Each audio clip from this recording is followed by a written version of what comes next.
Well, hey folks, listen, I'm here on hole 18 at Inverness, and today I want to talk to you about how to use OB to your advantage. And we're going to talk all about it right after the intro.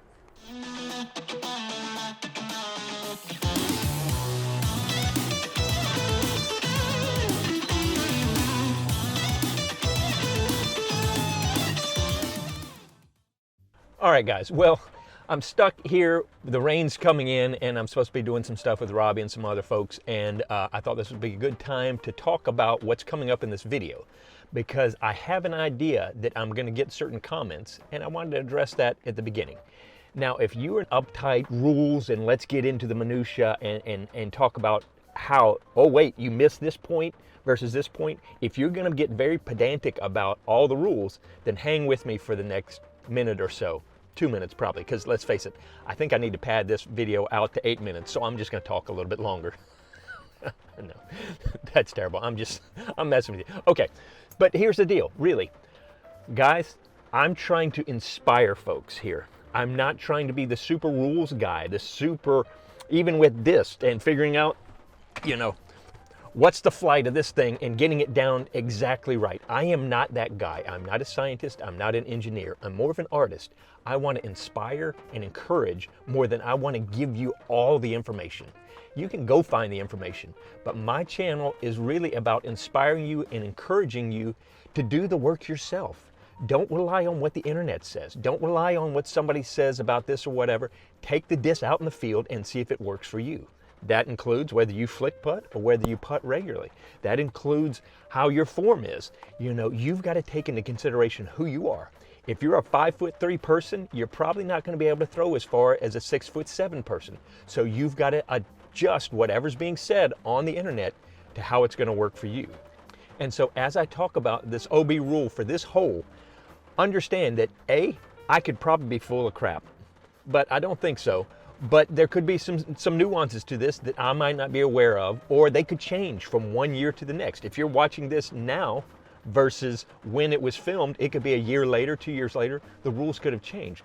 So we're not going to get fixated on the rule itself. I'm trying to give you the principle to understand. The key to knowing what the OB rules are is the most important thing to take away from this. And you know that by looking at the PDGA rule guide, but most especially when you go to a tournament, you check with the TD. The TD is the final say for that course, for that tournament. And so one tournament, that pine tree, even the branches may be legal, whereas the next time those branches may not be legal. So that all resides with the TD. So I want your comments. I want your interaction in the comment section. But please, let's not get into an argument about that rule. I was stupid. I messed this up. I said it this way or whatever. That's not the focus of this video. That's not the focus of this channel. This channel is to help you just figure out how to have a better time out there playing and to be a better person. And one of the ways to be a better person is to give each other a little grace. Know the rules, especially when you're at a tournament, but then also give folks grace when they mess up.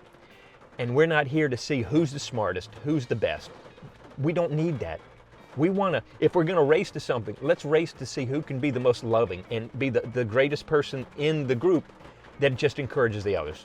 So anyway, it's raining, it's probably loud, this video is probably going to be crap, you can't win them all. But anyway, I just wanted to encourage you, let's not get so wrapped up in the details that we miss the main principle, the most important thing. And that's to get out there, work on your game, get better at your game, but most importantly, become a better person out there on the course. So that's all I got. Let's go jump into hole 18 and let's talk about OB. Okay, hole 18 here at Inverness has been the scene of many a win and a loss because of that water right down there, the basket on the other side of it. And what some people don't realize is how that OB can be played according to where you hit. Let me show you what I'm talking about. There is a big tree right between me and the basket. It's kind of right where you want to go for the ace run. And so many people hit it and then get knocked right into the water. So then what do? Well, they walk down there and they mark where it went across the creek on this side and then putt across the creek. However, that tree is part of the other side of the bank. So you are actually able to get relief and get your mark over there on that tree. Now you've got to find the best place for it, but that tree counts as crossing the water. So I've seen so many people lose strokes because they haven't marked over there, because it's only about a 15-foot putt from that tree if you will mark it. But because it's in the water, we naturally think, OB, I got to play it on this side of the creek. Let me show you. I'm going to try to actually hit the tree this time, and let's go from there.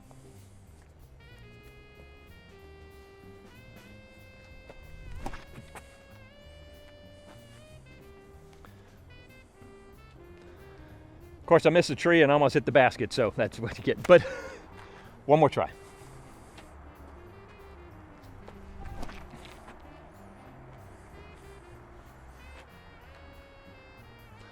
Okay, so the key is to aim for the tree.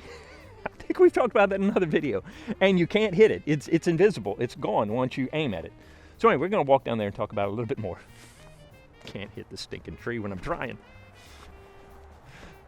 That's the key. Just try to hit the tree.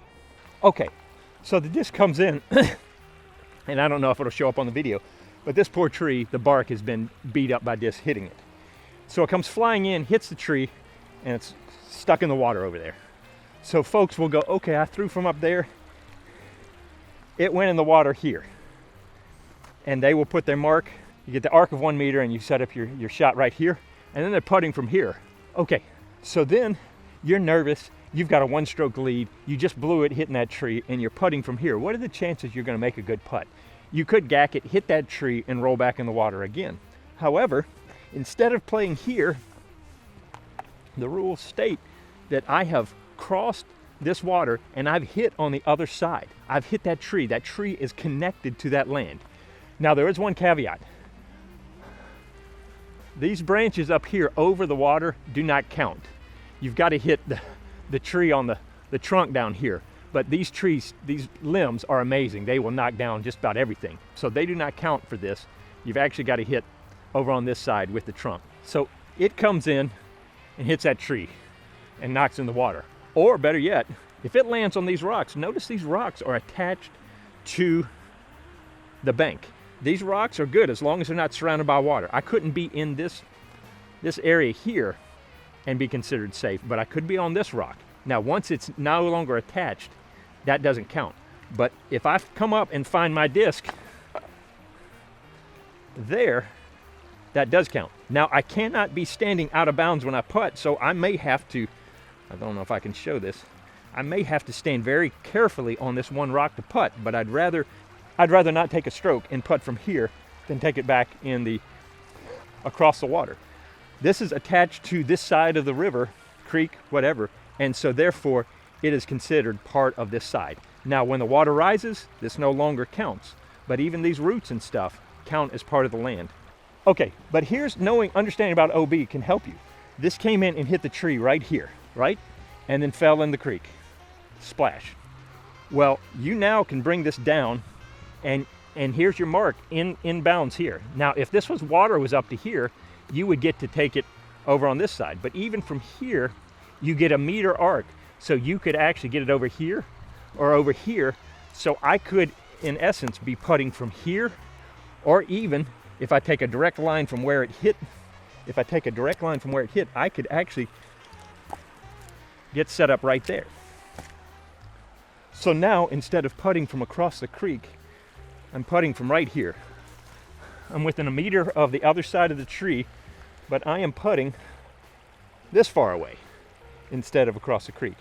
And that's simply knowing that this tree is across, and it counts. That if I hit it, I can get relief over here. Now, I still take a stroke penalty for going OB, but I'm still putting from here, and it's so much better than over there. Anyway, I hope that helps. There's been lots of arguments about that, and I just thought it would be something that I could throw out at you to at least start a discussion about understanding where the OB can actually help you to get relief across an object that you thought maybe you didn't get across. Did it touch on the other side, anywhere on the other side? So anyway, that's it. I'm sure people tell me how wrong I am in the comments. Feel free to do it. We're just trying to move this conversation along. And I hope to see you out on the course.